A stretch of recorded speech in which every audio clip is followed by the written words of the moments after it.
नमस्कार दोस्तों, आपका मेरे चैनल स्टडी विद सोनी में हार्दिक स्वागत है। दोस्तों, आज मैं आपके सामने एक कहानी लेकर के प्रस्तुत हुई हूँ। कहानी का शीर्षक है नीलू। यह कहानी महादेवी वर्मा जी द्वारा रचित है। तो दोस्तों, कहानी की शुरुआत शुरू होती है। नीलू की कथा उसकी माँ की कथा से इस प्रकार जुड़ी है कि एक के बिना दूसरी अपूर्ण रह जाती है। नीलू की माँ अल्सेशियन थी, जो कि उत्तरायण में उसे लूसी के नाम से पुकारा जाता था। हिरणी के समान वेगवती, सांचे में ढली हुई देह, जिसमें व्यर्थ के कहने के लिए एक तोला मांस भी नहीं था। ऊपर काला आभास देने वाले भूरे पीताभ रोम, बुद्धिमानी का पता देने वाली काली पर छोटी आंखें, सजग खड़े कान और सघन रोएं तथा पिछले पैरों के टखनों को छूने वाली लंबी पूंछ, सब कुछ उसे राजसी विशेषता देता था। अल्सेशियन कुत्ता एक ही स्वामी को स्वीकार करता है। यदि परिस्थितियों के कारण एक व्यक्ति का स्वामित्व उसे सुलभ नहीं होता, तो वह सबके साथ सहचर जैसा आचरण करने लगता है। दूसरे शब्दों में, आदेश किसी का नहीं मानता, परंतु सबके स्नेहपूर्ण अनुरोध की रक्षा में तत्पर रहता है। लूसी की स्थिति भी स्वच्छंद सहचरी के समान हो गई थी। उत्तरायण में जो पगडंडी दो पहाड़ियों के बीच से मोटर मार्ग तक जाती थी, उसके अंत में बस स्टॉप पर एक ही दुकान थी, जिसमें आवश्यक खाद्य सामग्री प्राप्त हो सकती थी। शीतकाल में यह दो पर्वतीय भित्तियों का अंतराल बर्फ से भर जाता था और उससे पगडंडी के अस्तित्व का चिन्ह भी शेष नहीं रहता था। तब दुकान तक पहुंचने में असमर्थ उत्तरायण के निवासी लूसी के गले में रुपए और सामग्री की सूची के साथ एक बड़ा अंगोछा या चादर बांधकर उससे सामान लाने के लिए अनुरोध करते थे। वंश परंपरा से बर्फ में मार्ग बना लेने की सहज चेतना के कारण वह सारे व्यवधान पार कर दुकान तक पहुंच जाती थी। दुकानदार उसके गले से कपड़ा खोलकर रुपया और सूची आदि लेने के उपरांत सामान की गठरी उसके गले या पीठ से बांध देता था और लूसी सारे बोझ के साथ बर्फीली मार्ग पर पार करती हुई लौट आती थी। किसी किसी दिन उसे कई बार आना जाना पड़ता था। कभी चीनी मंगवाई और चाय रह गई, कभी आटा याद रहा तो आलू भूल गए, पर लूसी को मंगवाने वालों के लड़कपन से कोई शिकायत कभी नहीं रही। गले में कपड़ा बांधते हुए वह तीर की तरह दुकान की दिशा में चल देती।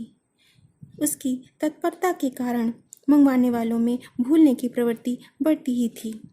एक दिन किसी अधिक ऊंचाई पर बसे पर्वतीय ग्राम से बर्फ में भटकता हुआ एक भूटिया कुत्ता दुकान पर आ गया और लूसी से उसकी मैत्री हो गई। उन दोनों में आकृति की वही भिन्नता थी जो एक तराशी हुई सुडौल मूर्ति और अनगढ़ शिलाखंड में होती है, परंतु दुर्दिन के साथी होने के कारण वे सहचर हो गए। उन्हीं सर्दियों में लूसी ने 2 बच्चों को जन्म देकर अपनी वंश में वृद्धि की, किंतु उनमें से एक तो शीत के कारण मर गया और दूसरा अपनी ही जीवन ऊष्मा के बल पर उस ठिठुरने वाले परिवेश से जूझने लगा। शीत ऋतु में प्रायः लकड़बग्घे ऊंचे पर्वतीय अंचल से नीचे उतर आते हैं और बर्फ में भटकते हुए मिल जाते हैं। वैसे तो यह हिंसक जीव जंतु कुत्ते से कुछ ही बड़ा होता है, परंतु कुत्ता इसका प्रिय खाद्य होने के कारण रक्षणीय की स्थिति में आ जाता है। सामान्य कुत्ते तो लकड़बग्घे को देखते ही स्तब्ध और निर्जीव से हो जाते हैं, अतः उन्हें घसीट ले जाने में इसे कोई प्रयास ही नहीं करना पड़ता। असामान्य भूटिया या अल्सेशियन कुत्ते ही उससे संघर्ष कर पाते हैं, परंतु अंत में पराजित ही हो जाते हैं। दिन में बच्चों को छोड़कर लूसी फिर दुकान तक आने जाने लगी थी। एक दिन संध्या में लूसी ऐसी गई कि फिर लौट ही ना सकी। बर्फ के दिनों में सांझ ही से सघन अंधकार घिर आता है और हवा ऐसी तुषार बोझिल हो जाती है कि गंध भी वहन नहीं कर पाती। इसी से प्रायः शीतकाल में घ्राण शक्ति के कुछ कुंठित हो जाने के कारण कुत्ते लकड़बग्घे के आने की गंध भी नहीं पा पाते और उनके अनायास आहार बन जाते हैं। सवेरे बर्फ पर कई बड़े छोटे पंजों के तथा आगे पीछे घसीटने के चिन्ह देखकर निश्चय हो गया कि लूसी ने बहुत संघर्ष के उपरांत ही प्राण दिए होंगे। बर्फ पर रक्त के पनीले धब्बे ऐसे लगते थे मानो किसी बालक की ड्राइंग पुस्तिका के सफ़ेद पृष्ठ पर लाल स्याही की दवात उलट गई हो। लूसी के लिए सभी रोए, परंतु जिससे सबसे अधिक रोना चाहिए था वह बच्चा तो कुछ जानता ही नहीं था। एक दिन पहले ही उसकी आंखें खुली थीं, अतः माँ से अधिक वह दूध के अभाव में शोर मचाने लगा। दूध चूर्ण से दूध बनाकर उसे पिलाया, पर वह रजाई में भी वह माँ के पेट की उष्णता खोजता और न पाने पर रोता चिल्लाता रहा। अंत में हमने उसे कोमल ऊन और अधबुने स्वेटर की डलिया में रख दिया, जहाँ वह माँ के समीप सुख के भ्रम से सो गया। डलिया में वह ऊन की गेंद जैसा लगता था। आने के समय उसे अपने साथ में प्रयाग ले आई। बड़े होने पर देखा कि वह अपनी माँ के समान ही विशिष्ट है। भूटिया बाप और अल्सेशियन माँ के रंग रूप ने उसे जो वर्ण संकरता दी थी, उसके कारण वह अल्सेशियन था, ना ही भूटिया। रोमों के भूरे, पीले और काले रंगों के सम्मिश्रण से जो रंग बना था, वह एक विशेष प्रकार का धूप छाई हो गया था। धूप पड़ने पर एक की झलक मिलती थी, छांव में दूसरे की और दिन में के उजाले में किसी तीसरे की। कानों की चौड़ाई और नुकीलेपन में भी कुछ नवीनता थी। सिर ऊपर की और अन्य कुत्तों के सिर से बड़ा और चौड़ा था और नीचे लंबोतरा पर सुडौल। पूंछ अल्सेशियन कुत्तों की पूंछ के समान सघन रोमों से युक्त, पर ऊपर की ओर कुछ मुड़ी कुंडलीदार थी। पैर अल्सेशियन कुत्ते के पैरों के समान लंबे, पर पंजे भूटिया के समान मजबूत, चौड़े और मुड़े हुए नाखूनों से युक्त थे। शरीर के ऊपर का भाग चौड़ा, पर नीचे का पतले पेट के कारण हल्का और तीव्र गति का सहायक था। आंखें न काली थी, न भूरी और न कंजी। उन गोल और काली कोर वाली आंखों का रंग शहद के रंग के समान था, जो धूप में तरल सुनहला हो जाता था और छाया में जमे हुए मधु सा पारदर्शी लगता था।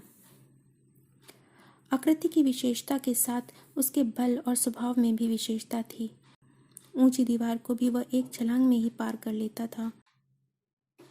उसका स्वर इतना भारी, मंद और गूंजने वाला था कि रात्रि में उसका एक बार भौंकना भी वातावरण की स्तब्धता को कंपित कर देता था। अन्य कुत्तों के समान खाने के लिए लालायित रहना, प्रसन्नता व्यक्त करने के लिए पूंछ हिलाना, कृतज्ञता ज्ञापित करने के लिए चाटना, याचक दीन भाव से स्वामी के पीछे पीछे घूमना, अकारण भौंकना, काटना आदि प्रकृतिदत्त स्वान गुणों का उसमें सर्वथा अभाव था। मैंने अनेक कुत्ते देखे और पाले हैं, किंतु कुत्ते के दैन्य से रहित और उसके लिए अलभ्य दर्प से युक्त मैंने केवल नीलू को ही देखा था। उसके प्रिय से प्रिय खाद्य को भी यदि अवज्ञा के साथ फेंक कर दिया जाता तो वह उसकी ओर देखता भी नहीं था। खाना तो दूर की बात है, यदि उसे किसी बात पर झड़क दिया जाता तो बिना बहुत मनाए वह मेरे सामने भी नहीं आता था। विगत 12 वर्षों में उसका बैठने का स्थान मेरे घर का बाहरी बरामदा ही रहा। इसकी ऊपरी सीढ़ी पर पोर्टिको के सामने बैठकर वह प्रत्येक आने जाने वालों का निरीक्षण करता रहता। मुझसे मिलने वालों में वह प्रायः सबको पहचानता था। किसी विशेष परिचित को आया देखकर वह संदर्भ धीरे धीरे भीतर आकर मेरे कमरे के दरवाजे पर खड़ा हो जाता। उसका इस प्रकार आना ही मेरे लिए किसी मित्र की उपस्थिति की सूचना थी। जब मैं कहती कि आ रही हूँ, सुनने के उपरांत वह पुनः बाहर अपने निश्चित स्थान पर बैठ जाता। न जाने किस सहज चेतना से वह अपरिचित या असमय आए व्यक्ति को जान लेता था। तब नितांत निरपेक्ष और उदासीन भाव से उसकी घंटी बजाना, नौकर का आकर समाचार ले जाना आदि देखता रहता। कुत्ते भाषा नहीं जानते पर ध्वनि पहचानते हैं। नीलू का ध्वनि ज्ञान इतना विस्तृत और गहरा था कि उससे कुछ कहना भाषा जानने वाले मनुष्य से बात करने के समान हो जाता था। बाहर या रास्ते में घूमते हुए यदि कोई उससे कह देता कि गुरुजी तुम्हें ढूंढ रही थी, तो नीलू सुनते ही विद्युत की गति से चार दीवारी कूद कर मेरे कमरे के सामने आदेश की प्रतीक्षा में आकर खड़ा हो जाता था। फिर कोई काम नहीं है, यह कहकर जब मैं ये कहती कि जाओ, तो वह मूर्तिवत एक स्थिति में ही खड़ा रह जाता। कभी कभी मैं किसी कार्य में व्यस्त होने के कारण उसकी उपस्थिति जान ही नहीं पाती थी और उसे बहुत समय तक बिना हिले डुले खड़ा रहना पड़ता था। हिंसक और क्रोधी भूटी बाप और आखेट प्रिय अल्सेशियन माँ से जन्म पाकर भी उसमें हिंसा की प्रवृत्ति का कोई चिन्ह नहीं मिलता था। 13 वर्ष के दीर्घ जीवन में भी उसे किसी पशु पक्षी पर झपटते या मारते नहीं देखा गया। उसका यह स्वभाव मेरे लिए ही नहीं, सब देखने वालों के लिए भी आश्चर्यजनक था। मेरे बंगले के रोशनदानों में प्रायः गौरैया तिनकों से घोंसला बना लेती थीं। मुझे उनके मेहनत से बनाए हुए घोंसले उजाड़ना अच्छा नहीं लगता, अतः कालांतर में उनमें अंडों और पक्षी शावकों की सृष्टि बस जाती है। कुछ कुछ अंकुर जैसे पंख निकलते ही वे पक्षी शावक उड़ने के असफल प्रयास में रोशनदानों से नीचे गिरने लगते हैं। इन दिनों नीलू उनके सतर्क पहरेदार का कर्तव्य संभाल लेता था।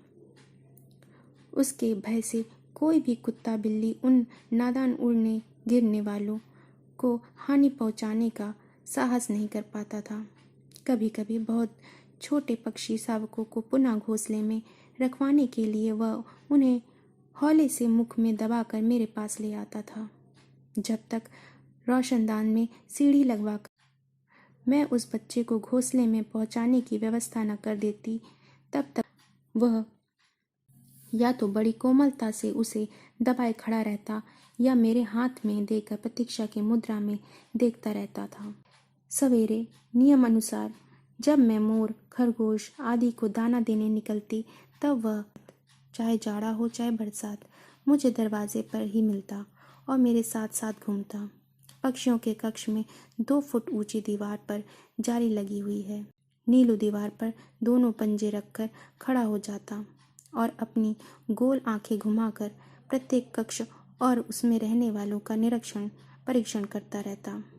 उससे इस नियम में कभी व्यतिक्रम नहीं पड़ा। उसका रात का कर्तव्य भी स्वेच्छा स्वीकृत और निश्चित था। सबके सो जाने पर वह गर्मियों में बाहर लॉन पर और सर्दियों में बरामदे में तख्त पर बैठकर पहरेदारी का कार्य करता था। रात में कई कई बार वह पूरे कंपाउंड का और पशु पक्षियों के घर का चक्कर लगाता रहता। रात चाहे उजाली हो, चाहे बादल गरज रहे हों, चाहे आंधी चल रही हो, उसके चक्कर को विराम नहीं था। रात के सन्नाटे में उसके मंद गंभीर स्वर से ही हम अनुमान लगा पाते थे कि वह किसी कोने में पहरा दे रहा है। खरगोश धरती के भीतर सुरंग जैसे लंबे और दोनों ओर द्वार बना कर बिल खोद लेते हैं। एक रात मेरे खरगोश बिल खोदते खोदते पड़ोस के दूसरे कंपाउंड में जा निकले और उनमें से कई जो इस अभियान के अगुआ थे, जंगली बिल्ले द्वारा छत-विछत कर दिए गए। सुरंग से बाहर जाने वालों का जो हाल होता है, उससे भीतर रहने वाले अनजान रहते हैं। अतः एक के पीछे एक निकलते हुए खरगोशों में सभी को बिल्ली या शंगाल का आहार बन जाना पड़ता। किंतु उनके सौभाग्य से पहरे के नित्य क्रम में घूमते हुए नीलू ने संभवतः पत्तियों की सरसराहट से सजग होकर चारदीवारी के पार देखा होगा और शीत की कोहरे वाली रात की मलिन चांदनी में भी उसने खरगोश के संकट को पहचान लिया होगा। उसके कूद कर दूसरी ओर पहुंचते ही बिल्ला तो भाग गया, परंतु खरगोश को बाहर निकलने से रोकने के लिए वह रात भर ओस से भींगता हुआ सुरंग के द्वार पर खड़ा हो रहा। यह परोपकार नीलू के लिए बहुत महंगा पड़ा, क्योंकि उसे सर्दी लगने से निमोनिया हो गया था और कई दिनों तक इंजेक्शन, दवा आदि का कष्ट झेलना पड़ा। वैसे वह शांत भाव से कड़वी दवा भी पी लेता था और सुई भी लगवा लेता था।